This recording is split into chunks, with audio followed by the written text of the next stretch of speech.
शनिदोष। Gaza नामक गांव में कृष्ण पांडे नामक एक पुरोहित रहा करता था।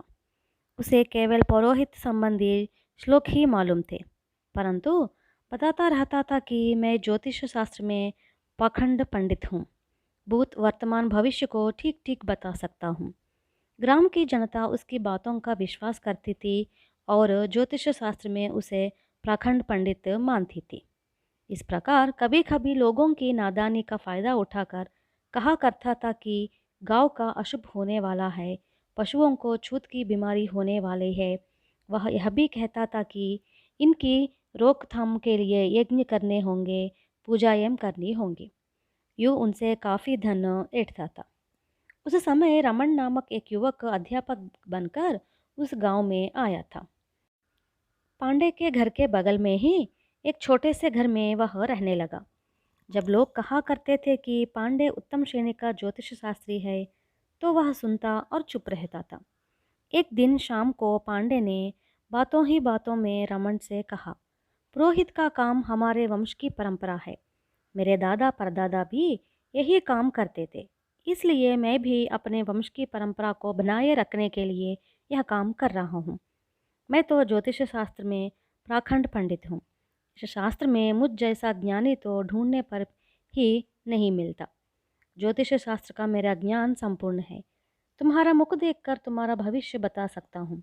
सुनो, 1 महीने के अंदर तुम तीव्र अस्वस्थ हो जाओगे। तुम्हारी आर्थिक स्थिति भी बहुत ही बिगड़ जाएगी। इसका एक ही कारण है और वह है शनि दोष। पांडे की इन बातों से रमन बिल्कुल नहीं घबराया।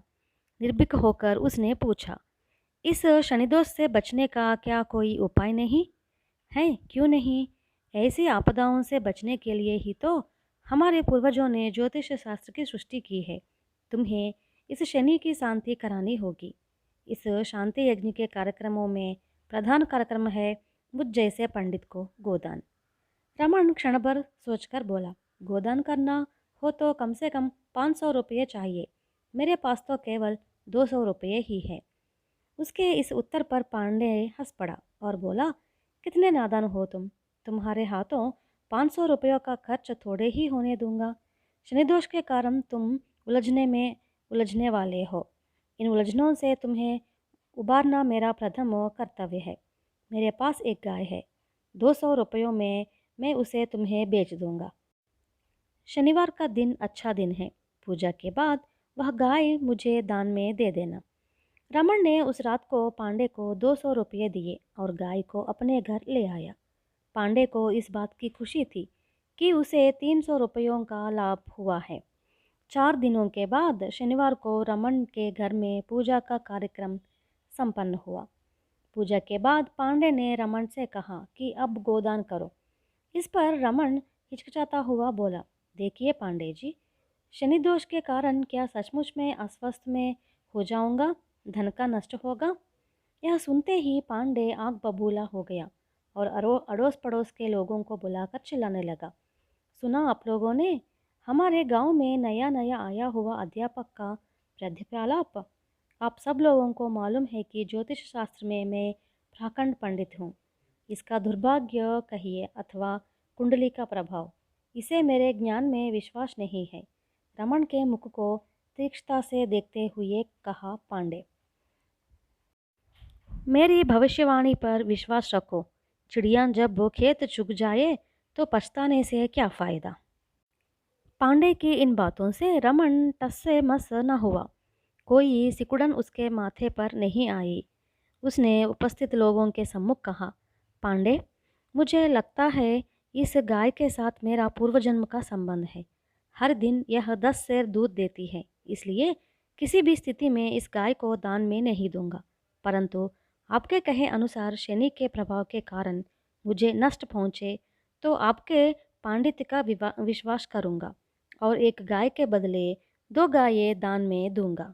अगर 1 महीने के अंदर मेरा कुछ नष्ट नहीं हुआ तो यह प्रमाणित हो जाएगा कि आपका शास्त्र निरर्थक है, ढोंग है, ढकोला सा है।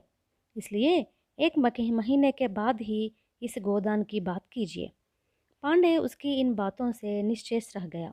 वहाँ उपस्थित लोगों ने भी कहा कि अध्यापक रमन की कही बात सही है। पांडे घर आया। उसके मन की शांति भंग हो गई। उसने अपनी पत्नी से कहा, हमारे गांव में नया नया आया हुआ अध्यापक रमन बड़ा पाखंडी लगता है।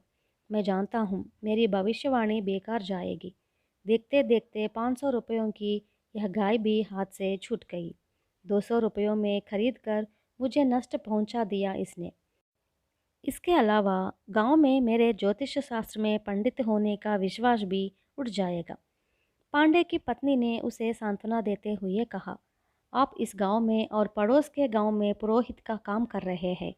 इससे जो आमदनी होती है उसी से हमारा घर बार ठीक ठाक चल रहा है। हम सुख से रह रहे हैं। तो फिर भी ज्योतिषी होने का यह ढोंग क्यों, किस लिए? पत्नी की सवाल से पांडे जी भी सोच में पड़ गए।